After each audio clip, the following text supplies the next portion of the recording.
welcome viewers and students. Today we are going to analyze paper 024874 of our series। हमारे प्रश्न पत्रों की श्रृंखला में आगे बढ़ते हुए आज हम करने जा रहे हैं प्रश्न पत्र संख्या 74 का विश्लेषण। पेपर 74 आपकी स्क्रीन पर। अब पहला सवाल, सवाल संख्या 76, निर्देश है select the option that expresses the following sentence in passive voice. हमें मिला है एक्टिव वॉइस का एक वाक्य जिसे हमें पैसिव वॉइस में बदलना है। वाक्य को पढ़ते हैं, daddy bake the cookies on the weekend. Cookies हैं एक प्रकार के बिस्किट्स, अक्सर थोड़े अधिक सॉफ्ट से biscuits. On the weekend, weekend है सप्ताहांत, शनिवार और रविवार के दिनों को मिलाकर अंग्रेजी में कहते हैं वीकेंड, हिंदी में सप्ताहांत। सो वाक्य हुआ daddy bake the cookies on the weekend. सप्ताहांत पर डैडी ने कुकीज बेक किए। वाक्य को पैसिव वॉइस में बदलने से पहले बेहतर होगा हम इसके टेंस को पहचान लें। सब्जेक्ट डैडी के साथ वर्ब की सेकंड फॉर्म बेक्ड का इस्तेमाल हुआ है। टेंस हुआ सिंपल पास्ट टेंस। जब आप इसे पैसिव वॉइस में बदलेंगे तो नई हेल्पिंग वर्ब होगी वॉज या वर, जैसी भी आवश्यकता हो, उसके साथ मेन वर्ब की थर्ड फॉर्म या पास्ट पार्टिसिपल फॉर्म। नया subject the cookies plural subject है तो हेल्पिंग वर्ब होगी वर। विद्यार्थी सिर्फ उसी ऑप्शन पर विशेष फोकस करें जिसमें मिला है द कुकीज वर बेक्ड। अन्य किसी ऑप्शन पर फोकस करने की आवश्यकता नहीं है। The cookies were baked by daddy on the weekend, हमारा आंसर होगा सिर्फ option B. The cookies plural है इसलिए हेल्पिंग वर्ब वर है, were baked by daddy on the weekend. अन्य ऑप्शंस की समीक्षा अवश्य कर लेनी चाहिए। पहला ऑप्शन है daddy on the weekend baked cookies. Baked cookies तो एक्टिव वॉइस ही है, इसे पैसिव में बदला ही नहीं गया। और फिर वाक्य की रचना भी थोड़ी इनकोहेरेंट है, थोड़ी असंगत है। Option C on the weekend daddy baked cookies फिर से एक्टिव वॉइस में है। निस्संदेह हमारा आंसर सिर्फ ऑप्शन बी होगा, the cookies were baked by daddy on the weekend. Weekend पर डैडी द्वारा कुकीज बेक की गई। आगे बढ़ते हुए सवाल संख्या 77 आपकी स्क्रीन पर। निर्देश है select the most appropriate antonym of the underlined word in the given sentence. नीचे दिए गए वाक्य में एक रेखांकित शब्द है, आपको बताना है उसका एंटोनिम या विलोम शब्द। वाक्य को पढ़ते हैं, इस इंजरी, इंजरी है चोट, वो सो सीवियर, सीवियर का अर्थ है गंभीर, इतनी गंभीर थी that he could not play again, कि वो दोबारा कभी खेल ही नहीं पाया। सीवियर है गंभीर, हमें बताना है विलोम शब्द। आंसर होगा स्लाइट, स्लाइट का अर्थ है मामूली। अगर कोई चोट ज़्यादा गहरी ना हो, मामूली हो, तो उसे कहते हैं स्लाइट इंजरी। स्लाइट है मामूली, सीवियर है गंभीर, यही हमारा आंसर होगा एंटोनिम होने के कारण। अन्य ऑप्शंस की समीक्षा अवश्य कर लेनी चाहिए। ध्यान दें पहले ऑप्शन पर इम्प्लेकेबल का अर्थ है जिसे राज़ी करना या मना पाना संभव ना हो। यदि कोई व्यक्ति अपनी ओपिनियंस या अपनी फीलिंग्स, अपनी राय, अपनी भावनाओं को बदलने के लिए बिल्कुल तैयार ना हो, तो हम कहेंगे वो व्यक्ति या उसका रवैया है इम्प्लेकेबल। ऑप्शन सी फ्यूरियस का अर्थ है क्रुद्ध, इंग्लिश में एंग्री। और अंतिम ऑप्शन पंजेंट का अर्थ है तीक्ष्ण। अक्सर यदि गंध या टेस्ट बहुत तीक्ष्ण या तीखा हो तो उसे कहते हैं पंजेंट, जैसे pungent smell of frying onions. The pungent smell of frying onions है फ्राई करते हुए अनियंस की तीक्ष्ण स्मेल, सो पंजेंट है तीक्ष्ण। हमारा आंसर होगा स्लाइट। आगे बढ़ते हुए सवाल संख्या 78 आपकी स्क्रीन पर। निर्देश है the following sentence has been divided into 4 segments, identify the segment that contains a grammatical error. नीचे दिए गए वाक्य को 4 खंडों में 4 सेगमेंट्स में बांटा गया है। आपका आंसर वो सेगमेंट होगा जिसमें ग्रामेटिकल एरर है, व्याकरणीय अशुद्धि है। पढ़ते हैं, ही फाइनली रिकॉल्ड, रिकॉल का अर्थ है स्मृति में आना, याद आना। उसे फाइनली याद आया that the thieves have leave from the front door. Error कहाँ है? एरर निसंदेह यहाँ है, लीव नहीं लेफ्ट होना चाहिए। इसके अतिरिक्त हेल्पिंग वर्ब भी हैव नहीं हैड होनी चाहिए। सो सारे करेक्शन के बाद वाक्य होगा ही फाइनली रिकॉल्ड, उसे आखिरकार ये याद आया दैट द थीव्स, जो चोर थे, had left from the front door, वो आगे के दरवाजे से गए। लीव के स्थान पर लेफ्ट करना तो आसान है, थर्ड फॉर्म चाहिए, किंतु हमने हेल्पिंग वर्ब हैव के स्थान पर हैड क्यों किया? बात भूतकाल की है, साथ का क्लॉज प्रेजेंट परफेक्ट नहीं पास्ट परफेक्ट टेंस का होना चाहिए था। सारे करेक्शन के बाद होना चाहिए हैड लेफ्ट। हमारा आंसर होगा option A, the thieves have leave नहीं, हैव लेफ्ट भी नहीं, had left. He finally recalled that the thieves had left from the front door, आगे के दरवाजे से चोर गए थे।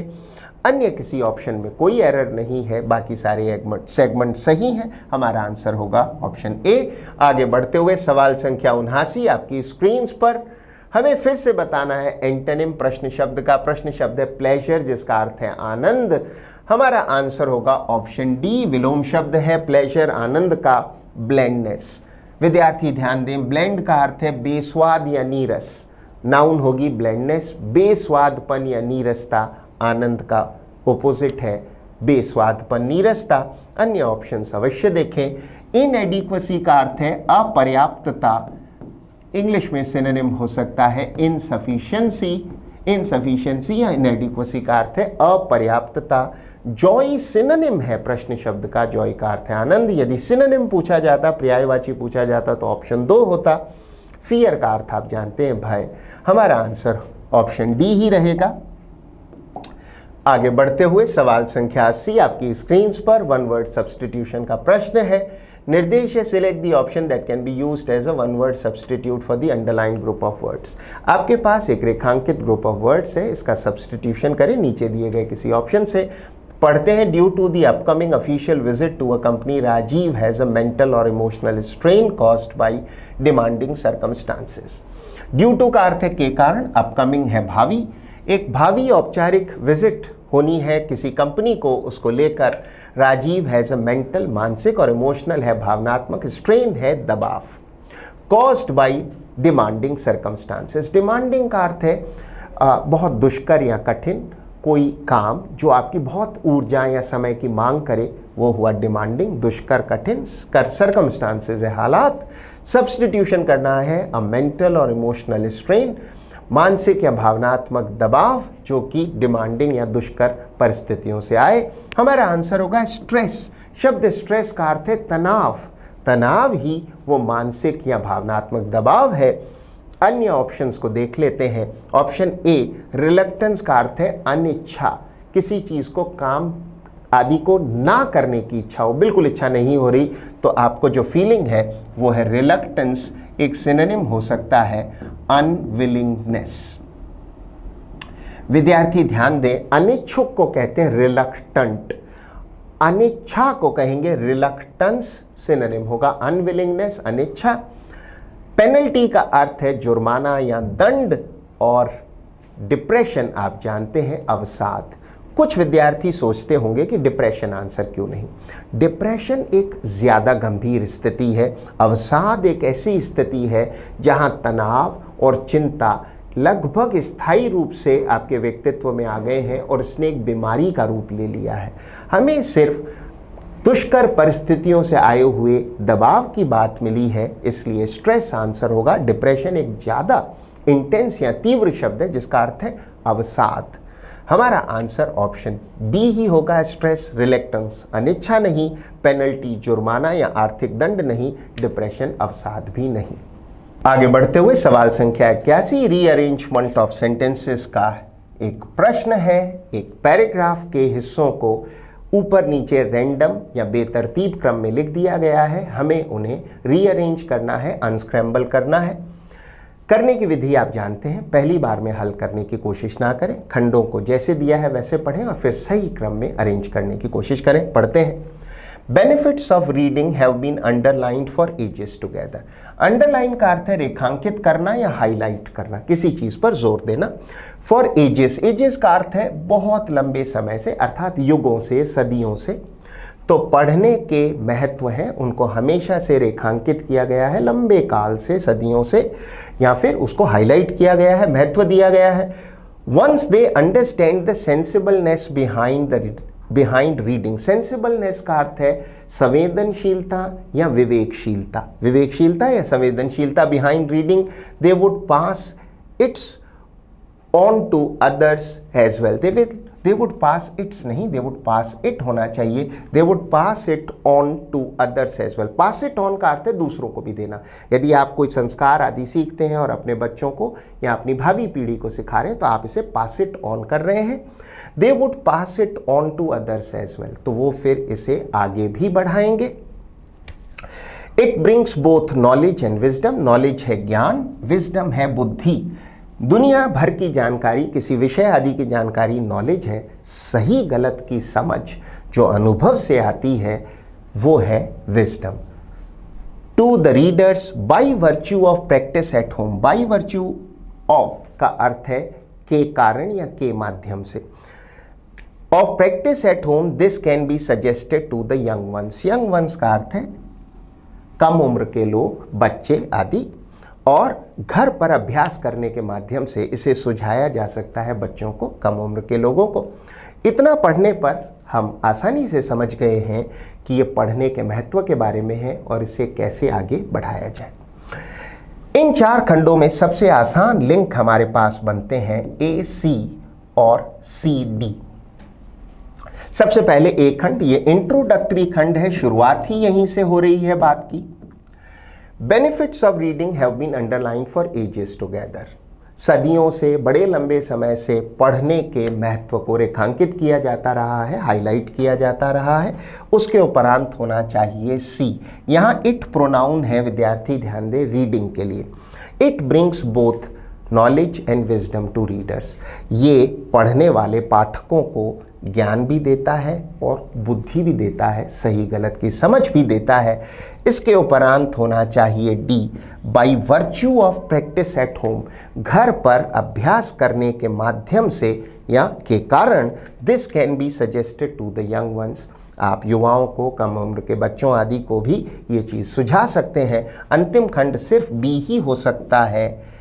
Once they understand the sensibleness behind reading, यहाँ दे प्रोनाउन है यंग वंस के लिए। एक बार वो समझ जाएं उस संवेदनशीलता या विवेकशीलता को जो पढ़ने के पीछे है, दे वुड पास इट, और वो फिर बढ़ाएंगे इसे, पास इट ऑन, आगे बढ़ाएंगे टू अदर्स एज वेल, अन्य लोगों तक भी इसे बढ़ाएंगे। ए के बाद सी, सी के बाद डी और अंत में सिर्फ बी हो सकता है। वो खंड जिसमें ये क्रम हो, पहले ए हो फिर सी, डी और अंतिम खंड बी हो। हमारा आंसर हो सकता है सिर्फ ऑप्शन डी, ए, सी, डी, बी। अन्य कोई क्रम सही नहीं है।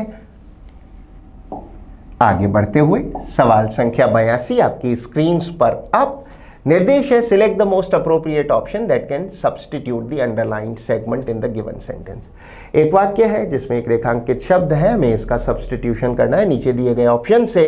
The flames spread so quick that I had no time to think. Flames का अर्थ है लपटें, आग की लपटें। जो आग की लपटें थी, ज्वाला थी जो बहुत तेजी से फैली, मेरे पास कोई समय नहीं था सोचने का। स्प्रेड एक वर्ब है, स्प्रेड को हम मॉडिफाई कर सकते हैं वर्ब को एक एडवर्ब से। क्विक नहीं, क्विकली होना चाहिए था। स्प्रेड सो क्विकली, इतनी तेजी से लपटें फैली कि मेरे पास सोचने का कोई समय ही नहीं था। हमारा आंसर होगा ऑप्शन ए, क्विकली। अन्य ऑप्शंस की समीक्षा कर लेते हैं, रिव्यू कर लेते हैं। क्विकेस्ट, क्विक की सुपरलेटिव डिग्री है, आंसर नहीं हो सकता। सबसे तेज, क्विकर, क्विक की कंपैरेटिव डिग्री है, तुलनात्मक रूप से अधिक तेज, ये भी नहीं। एज क्विक एज भी बिल्कुल नहीं।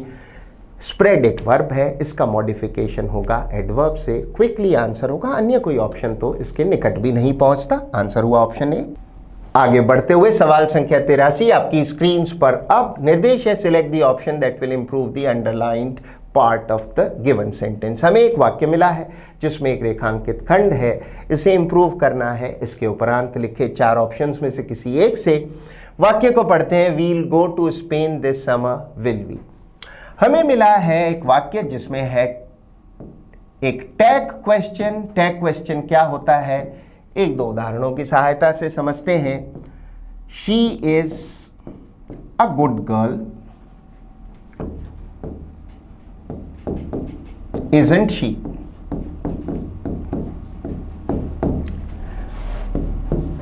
You did not attend the function,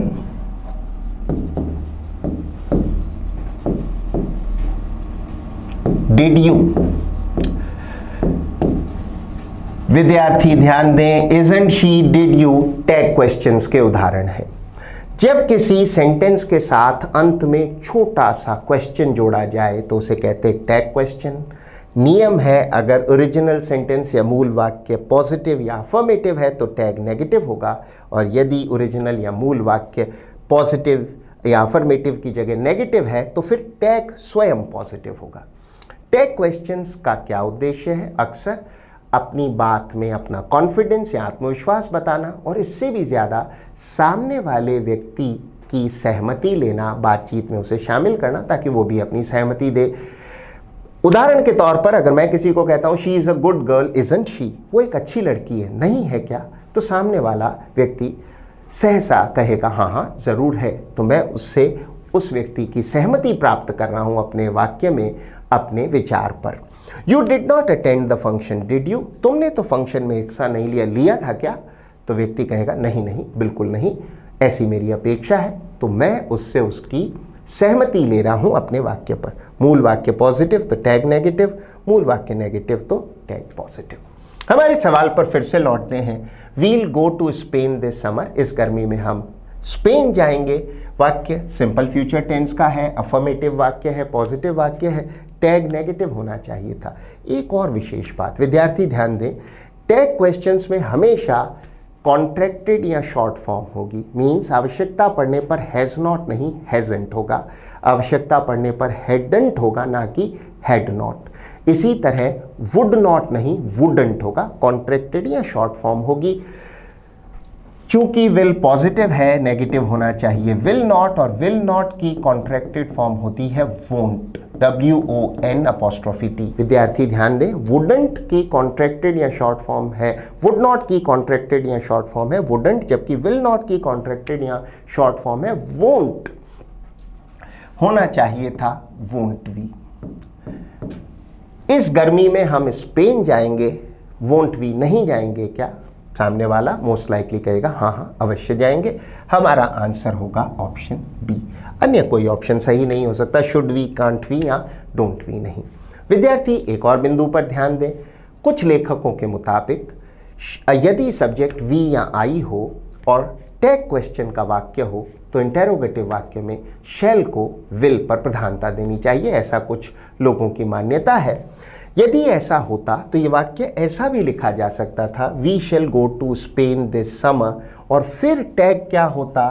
फिर टैग होता शांट वी। विद्यार्थी ध्यान दें, शांट क्या है? शैल नॉट की कॉन्ट्रैक्टेड या शॉर्ट फॉर्म। मैं पहले ही कह चुका हूं, टैग क्वेश्चंस में वर्ब की पूरी नहीं कॉन्ट्रैक्टेड फॉर्म होती है, विल नॉट वी नहीं वोंट वी। अगर शैल का प्रयोग होता तो फिर शांट वी होता। हमारा आंसर यद्यपि ऑप्शन बी ही रहेगा इस संदर्भ में, अन्य कोई ऑप्शन सही नहीं। आगे बढ़ते हुए सवाल संख्या 84, निर्देश है select the most appropriate idiom for the following sentence. एक वाक्य है, उसके लिए हमें एक मुहावरा बताना है। नीचे हमारे पास ऑप्शन है, the government arrested the opposition leader, सरकार ने विपक्ष के नेता को अरेस्ट कर दिया, making the situation worse. Worse का अर्थ है अधिक खराब, बैड की कंपैरेटिव डिग्री है वर्स। सरकार ने विपक्ष के नेता को अरेस्ट कर लिया और हालात उससे और भी खराब हो गए। हमारा आंसर होगा to add fuel to the fire. To add fuel to the fire है आग में घी डालना या ईंधन डालना, आग को भड़काना, मामले को और खराब करना। अन्य ऑप्शंस की समीक्षा करना कभी ना छोड़े। विद्यार्थी पहले ऑप्शन को देखें, to cast pearls before swine. शब्द स्वाइन का अर्थ है सुअर, पिग्स। पर्ल्स है मोती, सुअर के आगे मोती फेंकना। मुहावरे का अर्थ हुआ किसी ऐसे व्यक्ति को कोई मूल्यवान चीज, सलाह आदि देना जिसको उसकी कदर ना हो, जो उसके महत्व को ना समझता हो। To be on one's last legs. To be on one's last legs का अर्थ होता है बहुत थके हुए स्थिति में होना या फिर समाप्ति के कगार पर होना, टूटने के कगार पर होना। अगर आप ऑन योर लास्ट लेग्स हैं तो बहुत थके हुए हैं, कोई व्यवस्था आदि ऑन इट्स लास्ट लेग्स है तो चरमराने की स्थिति में है, अब वो जवाब दे जाएगी, समाप्त हो जाएगी, टूट जाएगी। तो बहुत थका हुआ या फिर समाप्ति के टूट जाने के कगार पर। टू बाइट द डस्ट एक अच्छा मुहावरा है, इसका अर्थ है नाकाम होना, असफल होना या फिर हारे जाना अथवा मारे जाना। तो नाकाम होना, असफल होना या फिर जंग आदि में हार जाना या मारे जाना। हमारा आंसर होगा to add fuel to the fire, आग में घी डालना या आग में ईंधन डालना, सिचुएशन को और खराब करना। आंसर होगा ऑप्शन सी। आगे बढ़ते हुए सवाल संख्या 85 आपकी स्क्रीन पर निर्देश है, प्रश्न शब्द का सिनोनिम बताइए, पर्यायवाची बताइए। शब्द है कंपेल, कंपेल का अर्थ है बाध्य करना, मजबूर करना। हमारा आंसर होगा ऑब्लिगेट। शब्द ऑब्लिगेट कुछ आर्केइक फॉर्म है, पुरानी सी फॉर्म है। आधुनिक भाषा में इसकी नई फॉर्म अब्लाइज ज्यादा कॉमनली यूज होती है। तो अब्लाइज अथवा ऑब्लिगेट का अर्थ है बाध्य करना, मजबूर करना। कंपेल भी बाध्य करना, मजबूर करना, पर्यायवाची हुए। अन्य ऑप्शंस आप देख लें।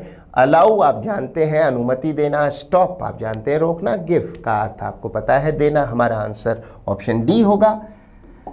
आगे बढ़ते हुए सवाल संख्या 86 आपकी स्क्रीन पर निर्देश है, select the most appropriate option that expresses the given sentence in passive voice. आपको एक बार फिर से एक्टिव वॉइस का एक वाक्य मिला है जिसे आपको पैसिव वॉइस में बदलना है। वाक्य को पढ़ते हैं, the chef prepares the food in the kitchen. Chef है कुक, अक्सर किसी होटल वगैरह में कुक को शेफ कहा जाता है। उच्चारण पर ध्यान दें, शेफ जो कुक है, शेफ है, prepares the food in the kitchen. विद्यार्थी इस बात से जागरूक है। सबसे पहले ओरिजिनल सेंटेंस के टेंस को देखें। सब्जेक्ट के साथ वर्ब की फर्स्ट फॉर्म है और इन्फ्लेक्शन वर्ब के साथ एस लगा हुआ है। वाक्य हुआ सिंपल प्रेजेंट टेंस का, सब्जेक्ट के साथ वर्ब की फर्स्ट फॉर्म और एस का inflection. The chef prepares the food in the kitchen. जब हम इसे पैसिव वॉइस में बदलेंगे तो नए सब्जेक्ट के साथ जैसी भी आवश्यकता हो, हेल्पिंग वर्ब होगी इज, एम, आर और उसके साथ मेन वर्ब की थर्ड फॉर्म। नया सब्जेक्ट द फूड होगा, द फूड इज प्रिपेयर्ड पर ही विशेष ध्यान दें। कितने ऑप्शंस हैं जिनमें द फूड इज प्रिपेयर्ड है? हमारा आंसर निसंदेह चौथा ही होगा, the food is prepared by the chef in the kitchen. अन्य ऑप्शंस को एक बार देख लेते हैं। The food will be prepared बिल्कुल नहीं। जो हमारा एक्टिव वॉइस का वाक्य था वो सिंपल प्रेजेंट का ना कि सिंपल फ्यूचर का, तो ए आंसर बिल्कुल नहीं हो सकता। द फूड प्रिपेयर्स बिल्कुल गलत। ऑप्शन सी देखिए, द फूड इज प्रिपेयरिंग, यहाँ पर वाक्य गलत हो जाता है। इज प्रिपेयर्ड इसके साथ पैसिव वॉइस में हमेशा थर्ड फॉर्म होती है, by the chef in the kitchen. Answer होगा ऑप्शन 4। आगे बढ़ते हुए सवाल संख्या 87 आपकी स्क्रीन पर अब निर्देश है, select the most appropriate option to substitute the underline segment in the given sentence. नीचे एक वाक्य है जिसमें एक अंडरलाइन या रेखांकित सेगमेंट है, हमें इसे इंप्रूव करना है। इसके उपरांत दिए गए ऑप्शंस में से किसी एक से पढ़ते हैं। As Bharat is a skilful debater. Skilful का अर्थ है निपुण या कुशल, डिबेटर का अर्थ है वाद विवाद प्रतियोगिताओं में हिस्सा लेने वाला या बहस करने वाला। चूंकि भरत एक कुशल डिबेटर है, बहस करने वाला है, ही ऑफन वो अक्सर hits the nail on the leg. Hits the nail on the leg नहीं, hits the nail on the head. To hit the nail on the head का अर्थ है किसी चीज को बिल्कुल सही या सटीक तरीके से बताना या टू द पॉइंट किसी चीज की व्याख्या या वर्णन करना। तो सटीक तरीके से बताना, व्याख्या करना, वर्णन करना, किसी बात को बिल्कुल एक्यूरेटली बताना, समझाना आदि। Hits the nail on the head. अन्य options, hits the nail on the shoulder या put the nail in the hole या hits the screw on the top बिल्कुल सही नहीं है। जैसे कि रेखांकित खंड hits the nail on the leg सही नहीं है, सही इडियम है to hit the nail on the head. हमारा आंसर होगा option A, he often hits the nail on the head. अन्य कोई ऑप्शन सही नहीं। आगे बढ़ते हुए सवाल संख्या 88 हमारा निर्देश है, select the most appropriate synonym for the underlined word in the following sentence. नीचे एक वाक्य है जिसमें एक रेखांकित शब्द है, हमें इसका सिनोनिम या पर्यायवाची बताना है। पढ़ते हैं, although the new fashion trend was quite popular. Trend का अर्थ है चलन। हालांकि जो नया फैशन का ट्रेंड था वो काफी लोकप्रिय था। Some critics were quick to deride it as a passing fad. Critics का अर्थ है आलोचक, फैड का अर्थ है कोई सनक या अस्थायी शौक, कोई थोड़े समय का शौक हो, थोड़े समय की सनक हो, उसे कहते हैं फैड। हालांकि जो नया फैशन ट्रेंड था वो बड़ा लोकप्रिय था, लेकिन कुछ आलोचक बड़े क्विक तरीके से इसे डिराइड कर रहे थे और कह रहे थे ये गुजरती हुई सनक है या थोड़े समय का शौक है। हमारे पास शब्द है डिराइड। हमारा आंसर होगा रिडिक्यूल। शब्द डिराइड और उसके सिनोनिम रिडिक्यूल का अर्थ है उपहास करना, मजाक उड़ाना। डिराइड है उपहास करना, मजाक उड़ाना, यही अर्थ है रिडिक्यूल का। अन्य ऑप्शंस अवश्य देखें। प्रिवेरिकेट का अर्थ है टाल मटोल करना। यदि आप सही, सीधा, साफ जवाब देने से बचते हो, किसी बात को फेस करने से बचते हो, इवेड कर रहे हो, इवेसिवली बिहेव कर रहे हो, टाल मटोल कर रहे हो, सीधे मुद्दे पर आने से बच रहे हो, तो आप प्रिवेरिकेट कर रहे हैं। डिटेस्ट का अर्थ है घृणा करना, टू हेट। अपलॉड का अर्थ है तालियां बजाना या वाहवाही देना। तो अगर आप तालियां बजा रहे हैं, वाहवाही कर रहे हैं, तो आप अपलॉड कर रहे हैं। हमारा आंसर यद्यपि ऑप्शन ए ही रहेगा। आगे बढ़ते हुए सवाल संख्या 89 आपकी स्क्रीन पर। हमें रीअरेंज करना है एक वाक्य के खंडों को जिन्हें रैंडमली या बेतरतीब तरीके से लिख दिया गया है। करने की विधि से आप वाकिफ हैं, जैसे दिया है वैसे पढ़ें फिर हल करें। द गोल्डन ईरा का अर्थ है युग। When their language culture and arts flourished, flourish का अर्थ है पल्लवित होना, फलना फूलना। In the minds of the Tamils, Tamil लोग उनके इन द माइंड्स उनके दिमाग में under the patronage of successive Pandyan Kings. Patronage का अर्थ है संरक्षण, सक्सेसिव है एक के बाद एक, जो पांडियान राजा थे एक के बाद एक पूरी वंशावली होगी, उनके संरक्षण से the name Madurai evokes. The name Madurai evoke का अर्थ है कोई भावना आदि मन में जगाना। इतना पढ़ने पर हमें ठीक ठाक अनुमान हो चला है कि पांडियान राजाओं के समय में जो आर्ट और कल्चर था वो पल्लवित हुआ और तमिल लोगों के मन में इसके विषय में कुछ भावना है। इतना करने पर हमें जो सीक्वेंस मिलते हैं वो है एक तो SQ और एक PR। सबसे पहले S देखिए, शुरुआत ही यहां से हो रही है द नेम मदुराई इवोक्स। ये इंट्रोडक्टरी खंड है। जो नाम है मदुराई, ये क्या भावना मन में लाता है, क्या चीज जगाता है, यहां से शुरुआत है। Q in the minds of, evoke something, जगाना, कोई भावना लाना। इन द माइंड्स ऑफ, किनके दिमागों में, ऑफ द तमिल्स, तमिल लोगों के। S के उपरांत Q, उनके दिमाग में क्या लाता है, P द गोल्डन ईरा, वो स्वर्णिम युग, वो समय, व्हेन देयर लैंग्वेज, जब उनकी भाषा, कल्चर, संस्कृति एंड आर्ट्स फ्लरिश्ड, पल्लवित हुए, फले फूले। कब फले फूले, under the patronage of successive Pandyan kings, जो पांडियान राजा थे, कोई राजवंश रहा होगा, उनके संरक्षण के तहत फले फूले। तो सबसे पहले S हो, फिर Q खंड हो और अंत में PR हो। ऐसा सीक्वेंस हमें किस ऑप्शन में मिलता है?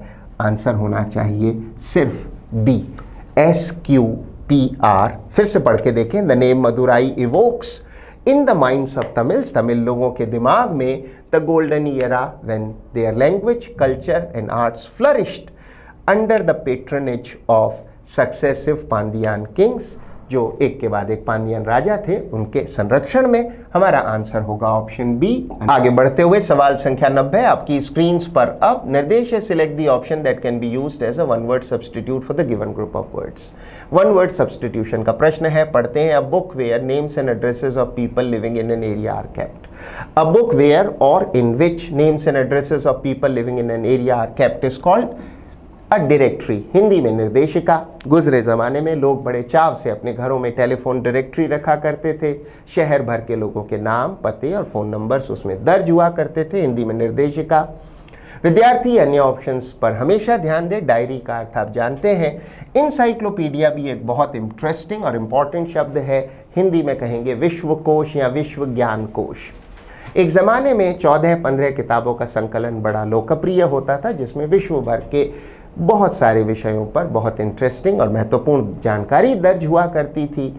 इंटरनेट के आधुनिक युग में शायद इंसाइक्लोपीडिया अब उतनी लोकप्रिय नहीं रही। विश्वकोश या विश्व ज्ञान कोश शब्द लाइब्रेरी के अर्थ से आप वाकिफ हैं, पुस्तकालय। हमारा आंसर ऑप्शन C ही रहेगा, डायरेक्टरी। आगे बढ़ते हुए सवाल संख्या 91 हमारा निर्देश है select the correct spelling from the given options to fill in the blank. नीचे दिए गए ब्लैंक को भरना है हमें शब्द वर्सेटाइल की सही स्पेलिंग से। पढ़ते हैं। Jasmita is one of the most versatile persons I have ever met as she has many talents. Versatile की सही स्पेलिंग है ऑप्शन 4 D की स्पेलिंग। वर्सेटाइल का अर्थ है बहुमुखी, प्रतिभा संपन्न। जस्मिता उन सबसे ज्यादा बहुमुखी प्रतिभा संपन्न लोगों में से है जिन्हें मैं कभी भी मिला हूं as she has many talents, क्योंकि उसके पास बहुत प्रतिभाएं हैं। उस लड़की जस्मिता में बहुत सारे टैलेंट्स या प्रतिभाएं हैं। वर्सेटाइल की सही स्पेलिंग है चौथी स्पेलिंग। अन्य स्पेलिंग्स अशुद्ध हैं, गलत है। हमारा आंसर होगा ऑप्शन 4 D। आगे बढ़ते हुए सवाल संख्या 92 आपकी स्क्रीन पर। निर्देश है select the most appropriate option that can substitute the underline segment in the given sentence. नीचे दिए गए वाक्य में एक खंड है जिसमें एक ही शब्द है सिंस, इसका सब्स्टिट्यूशन करना है। इसके उपरांत दिए गए ऑप्शंस में से किसी एक से पढ़ते हैं। I been in Chennai since a week but I am planning to return home now. Preposition since का गलत इस्तेमाल किया गया है, हमारा सही प्रेपोजिशन होगा for. I been in Chennai for a week but I am planning to return home now. इसके पीछे के ग्रामेटिकल रीजन को समझते हैं विद्यार्थी, ध्यान दें। सिंस और फॉर दोनों ही प्रेपोजिशंस ऑफ टाइम है, किंतु सिंस का प्रयोग करते हैं समय के बिंदु या पॉइंट इन टाइम को बताने के लिए, जबकि फॉर का इस्तेमाल होता है समय की अवधि या पीरियड ऑफ टाइम को बताने के लिए। हमारे पास अ वीक है, a week, a month, 6 months, 5 days, a few days, 5 hours, 6 hours, ये सब समय की अवधियां हैं या समयावधियां हैं। हमारा सही प्रेपोजिशन होना चाहिए फॉर, ना कि सिंस। तो करेक्शन के बाद वाक्य होगा I been in Chennai for a week, मैं एक सप्ताह से चेन्नई में हूँ, but I am planning to return home now, अब मैं घर लौटने की योजना बना रहा हूँ। हमारा आंसर होगा निसंदेह ऑप्शन ए। अन्य ऑप्शंस फ्रॉम और इन बिल्कुल भी सही नहीं है। समयावधि बताने का या समयावधि बताने का प्रेपोजिशन है फॉर। आगे बढ़ते हुए सवाल संख्या 93 आपकी स्क्रीन पर निर्देश है select the most appropriate synonym for the underlined word. अगले वाक्य में एक रेखांकित शब्द है, हमें इसका सिनोनिम या पर्यायवाची बताना है। पढ़ते हैं huge amount of money. Huge का अर्थ है वैसे तो अति विशाल, पर यहाँ अर्थ होगा बहुत बड़ा या बहुत अधिक, बहुत ज्यादा। A huge amount of money, बहुत ज्यादा धन हैज बीन वेस्टेड। वेस्टेड है फिजूल खर्च करना या व्यर्थ गंवाना, ऑन द कंस्ट्रक्शन निर्माण पर, of the new administrative building. Administrative का अर्थ है प्रशासनिक या प्रशासकीय, नई प्रशासनिक या प्रशासकीय बिल्डिंग के निर्माण पर बहुत ज्यादा धन फिजूल खर्च कर दिया गया है। ह्यूज का सिनोनिम होगा कलोसल। शब्द कलोसल का अर्थ भी है बहुत ज्यादा या बहुत अधिक। ह्यूज। अन्य ऑप्शंस पर हमेशा ध्यान दें। ऑप्शन बी मिनिएचर एक बहुत अच्छा शब्द है। मिनिएचर का अर्थ है लघु रूप या छोटा रूप। मिनिएचर पेंटिंग होती है छोटे स्थान पर बहुत बारीक पेंटिंग की जाती है, तो उसे मिनिएचर पेंटिंग कहते हैं। बारीक डिटेल्स होती हैं उसमें। यदि किसी लड़के को हम पाएँ कि वो बहुत ज़्यादा अपने पिता या दादा जैसा दिखता है, अथवा कोई लड़की बहुत ज़्यादा अपनी माता जैसी दिखती है, तो बहुत सी बार कहा जाता है the girl looks like her mother in miniature. अन्य ऑप्शंस, ऑप्शन सी स्मॉल का अर्थ आप जानते हैं छोटा, माइक्रो का अर्थ है सूक्ष्म या बहुत ही छोटा। हमारा आंसर होगा ऑप्शन ए कलोसल। आगे बढ़ते हुए सवाल संख्या 94 आपकी स्क्रीन पर हमारा निर्देश है select the correct word from the given options to replace the underlined one. हमारे पास एक वाक्य है, उसमें एक रेखांकित शब्द है, इसका सब्स्टिट्यूशन करना है नीचे दिए गए ऑप्शंस में से उस शब्द से जो कि इसका सिनोनिम हो, पर्यायवाची हो। पढ़ते हैं द न्यू पॉलिसी विल सप्लांट। सप्लांट का अर्थ है किसी को रिप्लेस करना या उसका स्थान लेना। यदि आप किसी व्यक्ति को सप्लांट करते हैं तो उसे हटाकर किसी अन्य को उसकी जगह स्थापित करते हैं। किसी नियम व्यवस्था को सप्लांट करते हैं तो पुरानी व्यवस्था को रिप्लेस करते हैं नई से। द न्यू पॉलिसी, नई जो नीति है, विल सप्लांट, वो रिप्लेस करेगी the old one two introduce, ताकि इंट्रोड्यूस किया जा सके stricter measures. Stricter comparative degree है स्ट्रिक्ट या सख्त अथवा कठोर की। मेजर्स का अर्थ है नियम, प्रावधान, कदम आदि फॉर वर्क प्लेस सेफ्टी। कार्य के स्थल पर सुरक्षा के लिए जो नई नीति आ रही है वो जो पुरानी का स्थान लेगी, उसमें काफ़ी सख्त नियम, कदम, प्रावधान होंगे। शब्द सप्लांट का सब्स्टिट्यूशन होगा ऑप्शन बी से। सुपरसीड का अर्थ भी वही है, टू रिप्लेस समबडी और समथिंग। किसी व्यवस्था, व्यक्ति आदि को हटाकर अन्य को उसकी जगह स्थापित करें तो आप उसे सुपरसीड कर रहे हैं। अन्य ऑप्शंस हमेशा ध्यान से देखें। ऑप्शन ए ओवरराइड का अर्थ है रद्द करना। यदि कोई बड़ी अथॉरिटी जैसे बड़ा कोर्ट, निचली अथॉरिटी जैसे निचले कोर्ट के आदेश को रद्द कर दे अपने आदेश से, तो उसने क्या किया, निचली अधिसत्ता अथॉरिटी या कोर्ट के आदेश को ओवरराइड कर दिया, रद्द कर दिया अपने आदेश से। शब्द सक्सेसर का अर्थ है उत्तराधिकारी और एक्सीड का अर्थ होता है से बढ़कर होना। जैसे अगर आप स्पीड लिमिट को एक्सीड कर रहे हैं तो उससे आगे बढ़ रहे हैं, उससे पार कर रहे हैं, उसका उल्लंघन कर रहे हैं। हमारा आंसर ऑप्शन बी सुपरसीड ही रहेगा। आगे बढ़ते हुए सवाल संख्या 95 निर्देश है प्रश्न शब्द का एंटोनिम बताएं। पेन्यूरी का अर्थ है एक्सट्रीम पॉवर्टी, दरिद्रता, भारी गरीबी को कहा जाता है पेन्यूरी। हमारा आंसर होगा एफ्लुएंस। एफ्लुएंस का अर्थ है समृद्धि, बहुत ज़्यादा धनवान होने की स्थिति को एफ्लुएंस कहा जाता है। प्रॉस्पेरिटी का सिनोनिम है एफ्लुएंस, जबकि पेन्यूरी का अर्थ आप जान चुके हैं एक्सट्रीम पॉवर्टी, बहुत ज़्यादा गरीबी या दरिद्रता। अन्य ऑप्शन अवश्य देखें। इमरजेंसी का अर्थ आप जानते हैं आपातकालिक स्थिति। रिग्रेशन का अर्थ है पीछे हटना, यदि आप प्रतीप गमन कर रहे हैं, पीछे हट रहे हैं या फिर पिछड़ी हुई अवस्था में जा रहे हैं तो रिग्रेशन कर रहे हैं। अगर समाज रिग्रेशन कर रहा है तो पिछड़ी हुई अवस्था में लौट रहा है, पुरानी चीज़ों की तरफ लौट रहा है, विकास से उल्टी दिशा में जा रहा है। अंतिम शब्द यूफेमिज्म एक बहुत अच्छा शब्द है।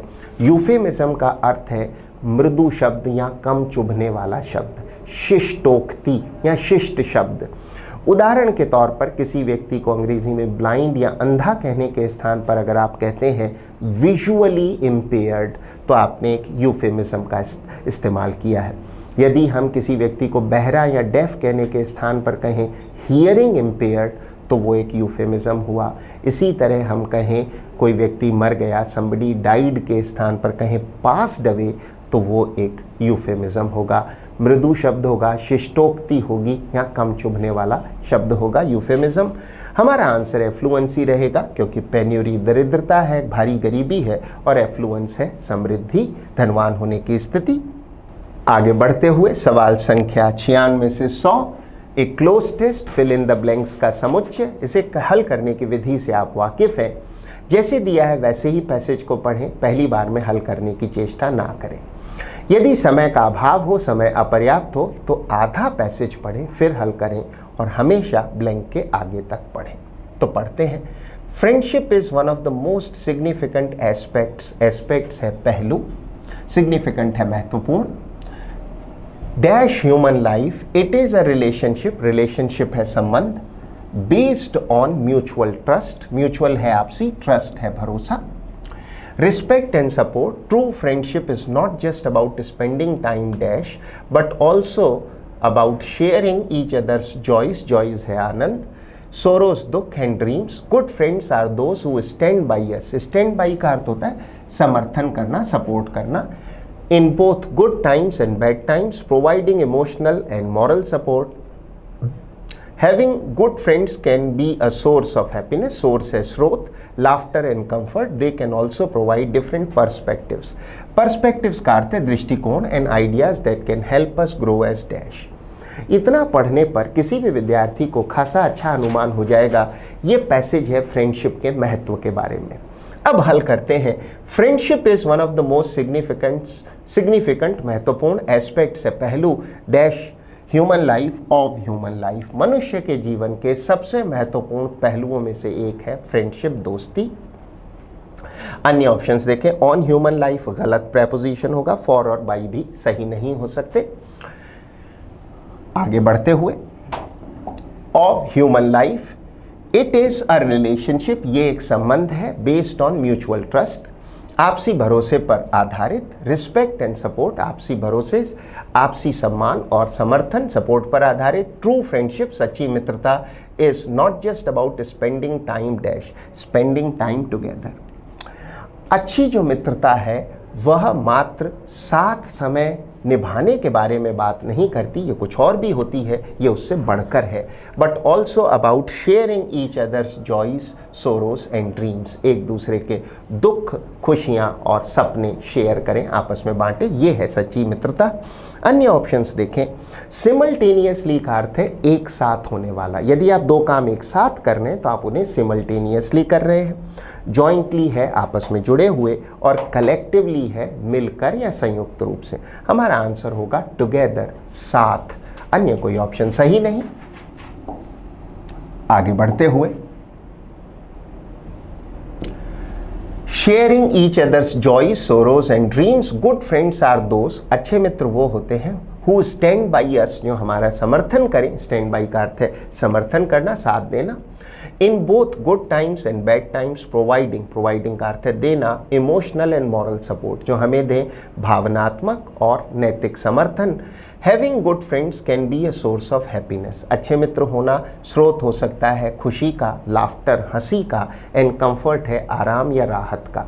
अच्छे मित्र हंसी, खुशी और राहत का स्रोत हो सकते हैं। They can also provide different perspectives का अर्थ है दृष्टिकोण, and ideas that can help us grow as individuals, जो हमारी सहायता कर सकते हैं हमें विकसित होने में, इंडिविजुअल्स व्यक्तियों के रूप में, इंसानों के रूप में। अन्य ऑप्शन अवश्य देखें। शब्द एंटिटी का अर्थ है कोई व्यक्ति, कोई संस्था, कोई सत्ता आदि।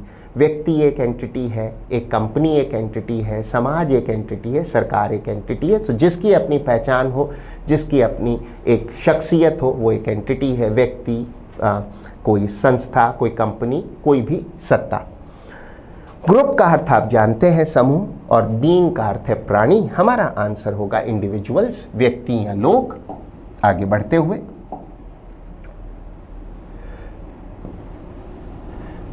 they can also provide different perspectives and ideas that can help us grow as individuals, व्यक्तियों के रूप में हम विकसित हों, आगे बढ़ें, इसमें हमारी सहायता कर सकते हैं वो दृष्टिकोण और आइडियाज।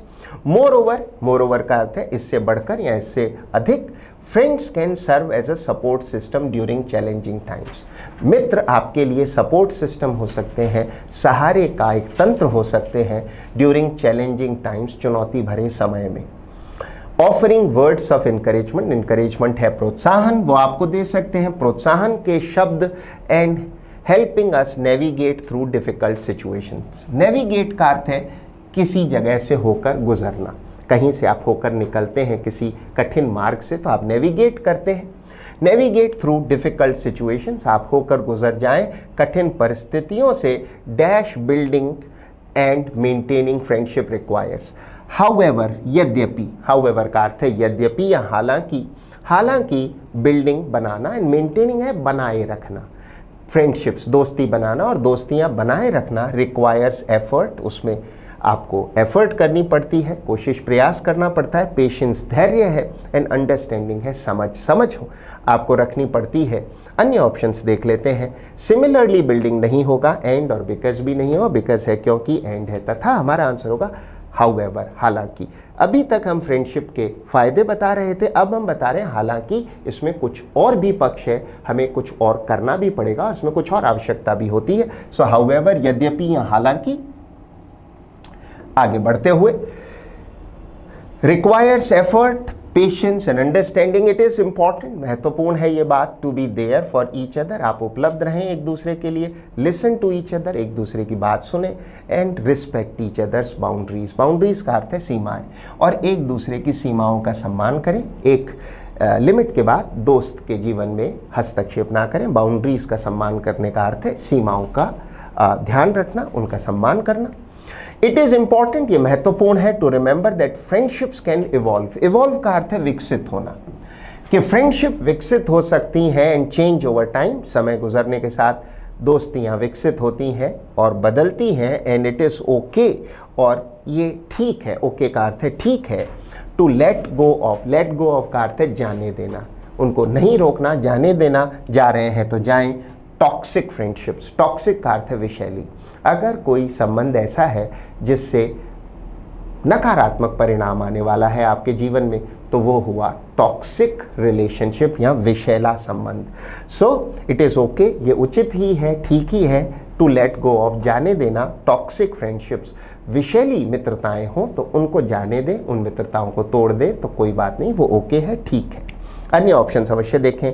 अनसेफ है असुरक्षित, हैप्पी है प्रसन्न, सेफ है सुरक्षित। हमारा आंसर होगा टॉक्सिक फ्रेंडशिप्स। तो ये था आपका विश्लेषण पेपर 74 का। I hope you learn something important from this.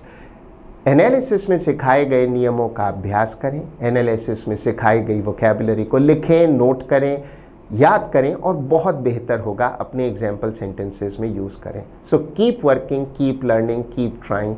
All the best. Thank you and bye bye.